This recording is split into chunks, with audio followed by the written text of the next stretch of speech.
Well, hello everybody, and welcome to the first time ever to Aber Halt Junction. I hope you enjoy.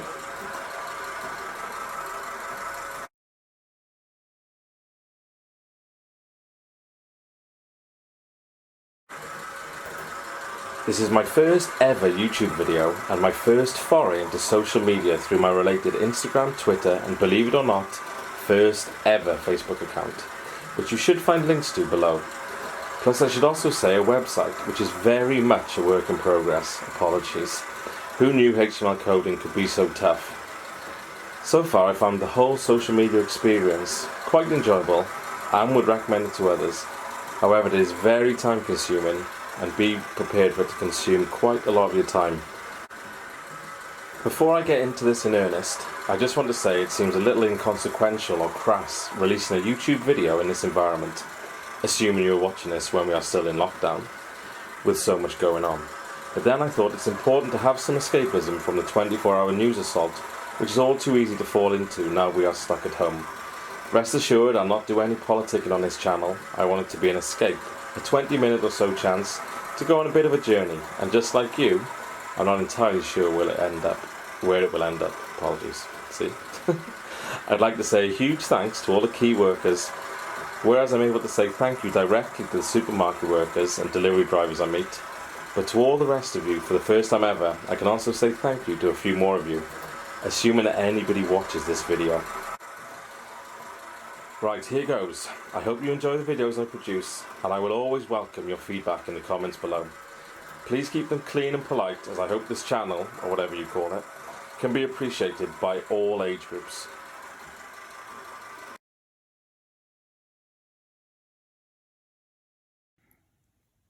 So this was my first pass at the layout design.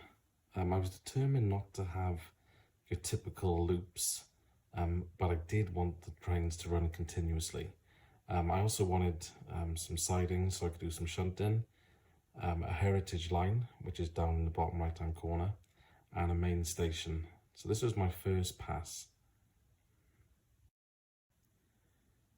To give you some context, this is the area that I'm constrained by. I basically converted half of my shed into my layout area. And this is the first borders down, which is to the left of the design that I showed up earlier on. This goes as far as the nook. That white post you can see is where the little nook will start, which is where I'll stand to operate the trains and reach any derailments that occur in the corners. I then took the original design and, much to the chagrin I'm sure of more experienced users on this channel, I then overly complicated it. I've added in some colours to the line so you can see a bit more clearly what each of the areas denote. So there's a green loop and there's a red loop. Then on the pink then is a heritage line, which I'll be using steam trains on. And then the yellow area in the middle will be a mix of shunting areas and maybe some industrial areas, and a turntable with some engines on as well. The black line then will is an elevated section that runs up to the top right hand corner, and I'm hoping in that corner to have some sort of industry as well, although as you can see from the space that I've got, that might be a challenge. To give you some more context, I've got some 3D images here. This is looking from the same viewpoint that the real camera was looking at earlier on.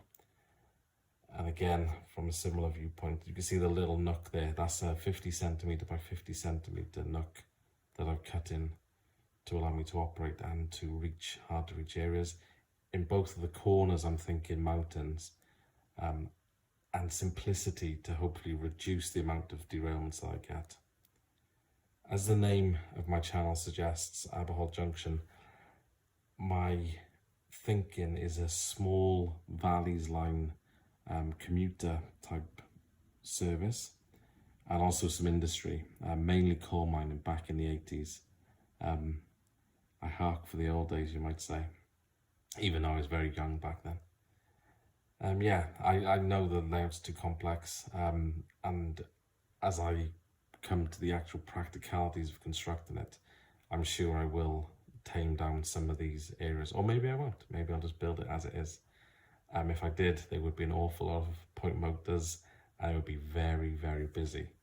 So we'll see how it goes. I welcome your comments in the comments below.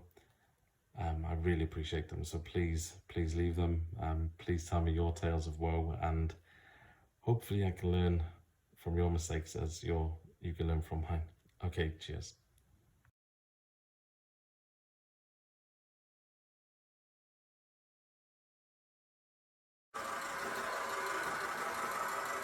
So I guess acknowledging the fact that I've only been in this hobby for 1 month so far, the main question that you'd be asking yourselves is, why did I create this channel? What do I hope to achieve with it? And that's the basis of what I'm going to discuss in this first video. I think the main reason for doing it is that after the best part of a year or two of watching YouTube videos on the subject of model railways, or railroads if you're stateside, I thought I knew enough to get back into a hobby that I barely touched on as a kid. Back then I had a Smoky Joe, Class 58 and an oval of track, which I had to take apart each night. A train set, as some haughty taughties might call it, and to be fair it was. So whilst a lot of the videos from the real pro guys that are super well made and feature marvellous layouts that I can watch for hours and hours and are super entertaining and do purport to cover the basics, I think sometimes they run the risk of making people think they know more than they do, like me. Like an expert baker teaching someone to make bread in a basic fashion, in inverted commas. However, it relies on innate abilities that the chef has built up on over decades to perfect. It's hard to remember the things we didn't know, like learning to drive. It's innate muscle memory. So building a mountain scene or soldering wires together, while sometimes doesn't always look straightforward even for the pros, the mistakes they make aren't necessarily the same ones that a complete beginner would. Now don't get me wrong, I still digest an unhealthy amount of various YouTube railway channels every day, and I will continue to do so. I just hope this series of videos will show you some of the pitfalls that a true amateur can encounter when setting off on what I'm sure will be a fantastic hobby.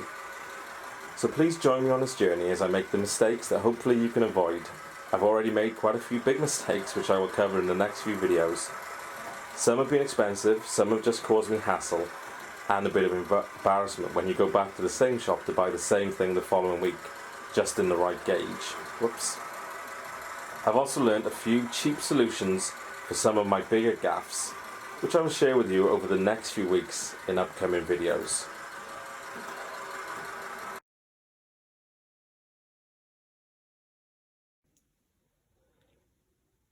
Thanks again so much for coming. Please leave your comments below. I really do hope to see you again.